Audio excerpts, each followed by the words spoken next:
समय ये जिंदगी का हर फसाना याद रखता है, जहां के दौर में आना और जाना याद रखता है। भुला देते उन्हें सब वक्त के संग जो बदल जाते, बदल दे वक्त को उनको जमाना याद रखता है। दुनिया में बहुत लोग सोचते हैं, बहुत लोग सुनते हैं, लेकिन कुछ ही लोग होते हैं जो बेझिझक अपनी बात कहते हैं। कुछ लोग वक्त के साथ बदल जाते हैं, कुछ लोग वक्त के हिसाब से बोलते हैं, लेकिन कुछ लोग ऐसे भी होते हैं जो वक्त चाहे जैसा भी हो कहते वही हैं जो उनके दिल और दिमाग में होता है, जिन्होंने अपनी जिंदगी अपने तरीके से जी और अपनी बात अपने अंदाज में कही। ऐसे ही कहने वालों का मंच है ये कह के रहेगा कहने वाला।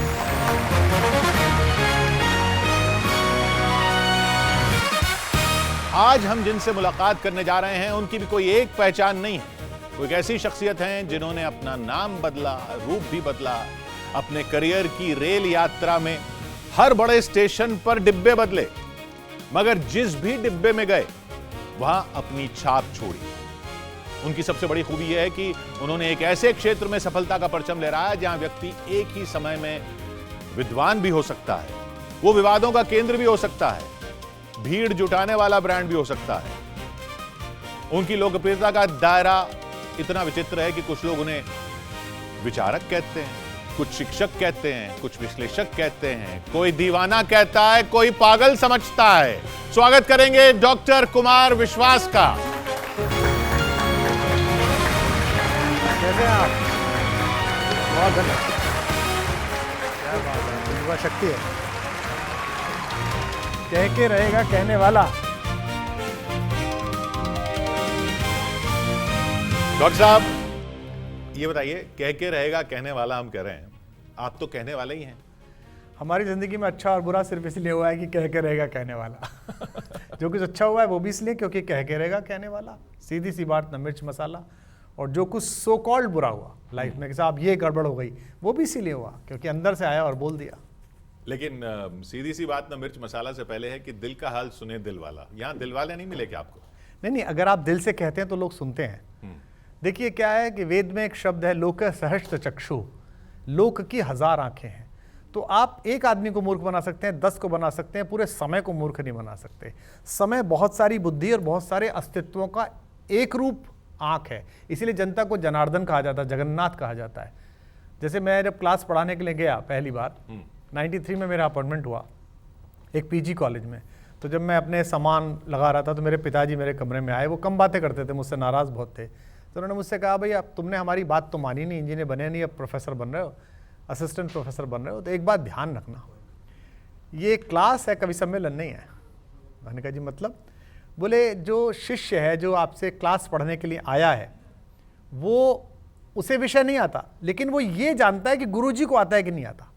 इसलिए क्लास पढ़ाने जाओ तो पहले पढ़ के जाना, जो विषय पढ़ाने जाओ उसको पढ़ के जाना। तो हो सकता है लोगों को कविता ना आती हो सकता है लोगों को भाषण ना आता हो सकता है लोगों को पॉडकास्ट इंटरव्यूज़ ना आते हो, लेकिन स्क्रीन के पीछे बैठा हुआ आदमी, जनता में बीच में खड़ा हुआ 50,000 जनता में आदमी, वो आपका चेहरा देखकर, आपकी बात देखकर ये पता लगा लेता है कि यार दिल से कह रहा है कि फर्जी कह रहा है। और दिल से कह रहा है तो फिर दिल से ताली बजाता है, दिल से दाद देता है, दिल से आपके साथ। ये बताइए, आप कह रहे हैं पिताजी कह रहे थे कि इंजीनियर बनना है, तो वो कहानी कि आप कवि कैसे बन गए? उसके बाद तो बहुत कुछ बन गए।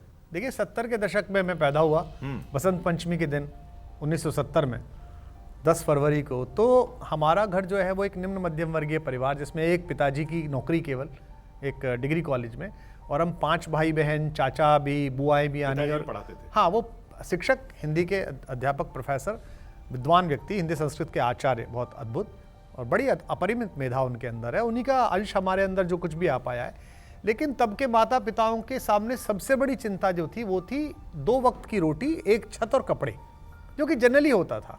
जैसे आज मेरी बेटियों के सामने चिंता नहीं है, तो मेरी बेटी ने कहा मैं ये करना चाहती हूँ, ओके ट्राई करो, मैं ये करना चाहती हूँ करो, लेकिन मैं नहीं कर सकता था। तो उन्होंने सारे भाई बहनों को इस तरह तैयार करा कि वो अपनी ज़िंदगी में इतना न्यूनतम अर्हता जरूर पालें कि 2 वक्त की ठीक से रोटी मिले। उसके लिए उनको इंजीनियर बनाना, प्रोफेसर बनाना, उनसे नेट कराना जो आर्ट्स में थे। तो उन्हें मुझे लगा देखकर कि ये लड़का मेधावी है, तेज है। और उन दिनों सत्यकाम, काला पत्थर, सत्यम शिवम सुंदरम जैसी फिल्मों का बोलबाला था, जिसमें हीरो अक्सर इंजीनियर होता था, या आनंद जिसमें डॉक्टर होता था।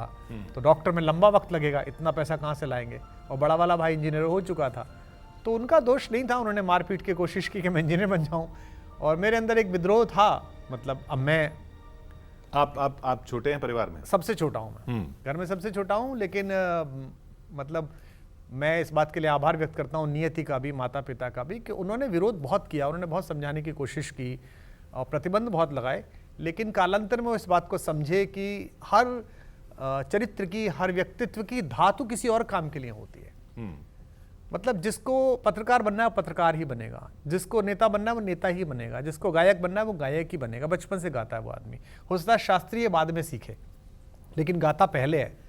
तो मेरे अंदर एक कवि था जो मुझे दिख रहा था, अंदर से हुक रहा था, लेकिन पिताजी कविता पढ़ाते हुए भी उसे नहीं पहचान पा रहे थे। इसलिए क्योंकि वो नहीं चाहते थे कि उनके बच्चे आर्थिक रूप से असुरक्षित रहें, उनको 2 वक्त का ठीक भोजन मिले, उनके सिर पर छत हो। इसलिए उन्होंने कोशिश की, और तब तक ये द्वार भी नहीं खुले थे। जैसे अब ये बच्चे बैठे तो इनके पास बहुत द्वार है। ये पत्रकारिता करके गाना गा सकते हैं, ये इंजीनियरिंग करके जो है, अब अरुणाब देखिए आप, टीवीएफ वाला हमारा अरुणाब कहाँ से आया है, वो इंजीनियरिंग के बैकग्राउंड से आया है, खड़गपुर से एमटेक है, और उसने आके पंचायत और गुल्लक और ये बनानी शुरू कर दी और बहुत अच्छी बना ली। ऐसे बहुत सारे लोग हैं जो अलग अलग फील्ड से हैं। तब ऐसा नहीं था, तब या तो आपको इंजीनियर बनना है या डॉक्टर बनना है, और उसके बाद आप कुछ नहीं बन पाए तो फिर आपको बाकी चीजें बनना है। ये तो कविता आपने सबसे पहले कब की, कब आपको लगा कि ये तो मैं कविता कर सकता हूँ? मेरी पहली कविता जो है वो 9वीं क्लास की है।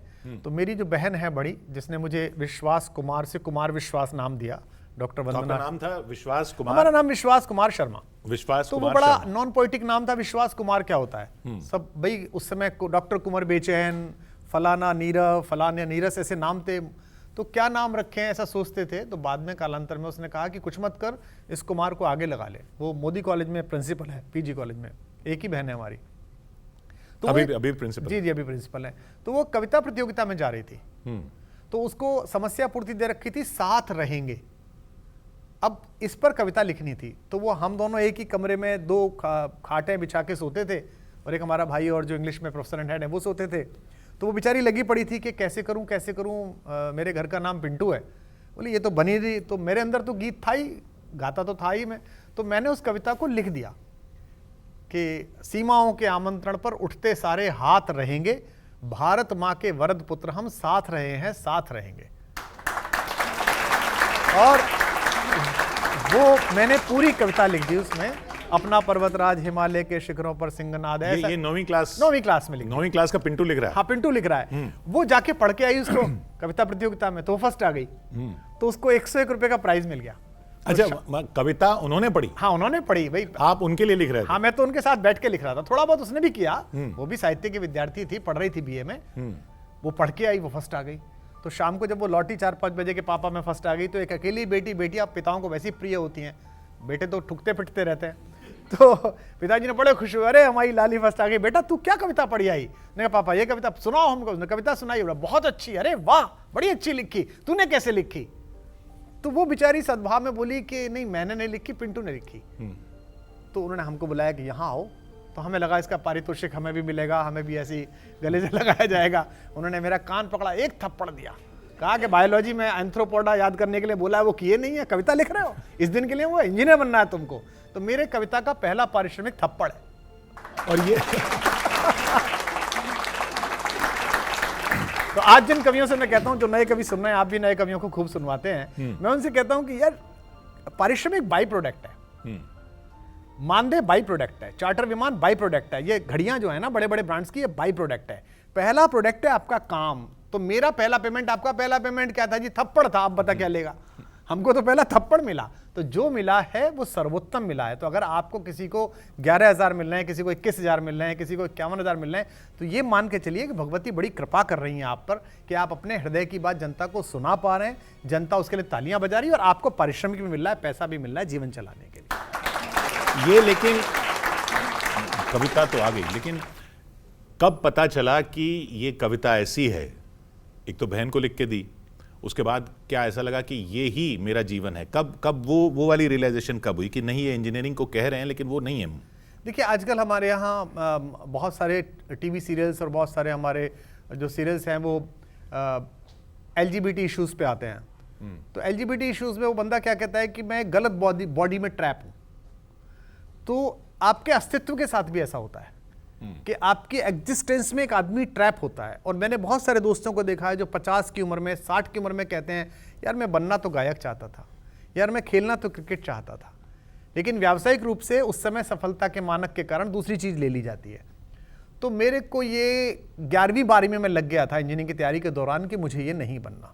और तब एक ऐसा मेल्टिंग पॉइंट आया, और उसकी भी कहानी ये है कि मैं, जो मेरा रूममेट था वो लड़का पंजाब से था, तो वो छुट्टी पे चला गया, तो उसकी एक किताब पढ़ी हुई थी कुछ, तो एक किताब मैंने उठाई, वो आचार्य श्री रजनीश की थी। तब तक वो भगवान भी नहीं थे और ओशो भी नहीं थे, और वो ₹1.25 की एक किताब छपती थी, और उस किताब का टाइटल मुझे आज भी याद है, माटी कहे कुम्हार से। उसमें अस्तित्व के सवालों पर रजनीश बोल रहे थे। तो उसमें एक जगह उन्होंने बोला कि जो तुम्हारे अंदर से आवाज़ आती है वो ईश्वर की आवाज़ है, अगर तुम उसके विपरीत जाते हो तो तुम ईश्वर के विपरीत रहोगे जीवन भर। ईश्वर के विपरीत रह के जो मनुष्य कर सकता है वो करोगे। तो मुझे लगा यार मेरे अंदर से तो आवाज़ आ रही है कि मुझे कवि बनना है, और ये मैं डायोड, ट्रायोड, चिप्स थ्योरीज ये पढ़ रहा हूँ। तो one fine day I decided. तो फिर जो मध्यम वर्गीय परिवारों में बच्चों को कन्विंस करने के तरीके होते हैं, इमोशनल, रोना, समझाना, यहाँ तक कि शारीरिक 2-4-5 थप्पड़ लगा देना, ये सब हुआ। लेकिन 11th में ही आपने फैसला ले लिया था? नहीं, फैसला तो इंजीनियरिंग के दौरान लिया। अच्छा, इंजीनियरिंग किया? हाँ, नहीं की, कहाँ कर पाए, भाग लिया ना, इंजीनियरिंग कहाँ कर पाए। इंजीनियरिंग इसलिए नहीं कर पाए हम क्योंकि पहले ही तय कर लिया कि भाई ये नहीं करनी इंजीनियरिंग, अपने को कवि बनना है। तो फर्स्ट ईयर में मैंने प्राइवेट स्टूडेंट के रूप में फॉर्म भरा, क्योंकि जब तक मैं लौटा तब तक रेगुलर के एडमिशन्स खत्म हो गए। अच्छा। और मेरे फादर ने एक बड़ा एहसान मुझ पे किया। उन्होंने, जब मैं देख लिया कि अब ये कुछ नहीं कर सकता और ये नहीं मानेगा, तो उन्होंने मुझसे कहा भाई देखो, मैं तो तुम्हें इंजीनियर बनाना चाहता हूँ, तुम कवि बनना चाहते हो, और मेरे अभी बच्चे पढ़ रहे हैं सब, मैंने अपना घर भी नहीं बनाया है, किराए के मकान में रह रहा हूँ, तो हमारे तुम्हारे बीच एक समझौता हो गया। 21 साल की उम्र तक 2 वक्त खाना और हर सीजन के 2 कपड़े मैं बनवाऊंगा, बदले में तुम्हें घर के काम करने पड़ेंगे, सब्जी लाना, गेहूं पिसा के लाना, दूध लेके आना, और बाकी तुम्हें जो प्रयोग करना है अपना, ये कविता पढ़नी है, BA करना है, BCom करना है, वो तुम अपने पैसे से करो, मतलब खुद कमाओ और खुद करो, मतलब किसी काम के तो रहो।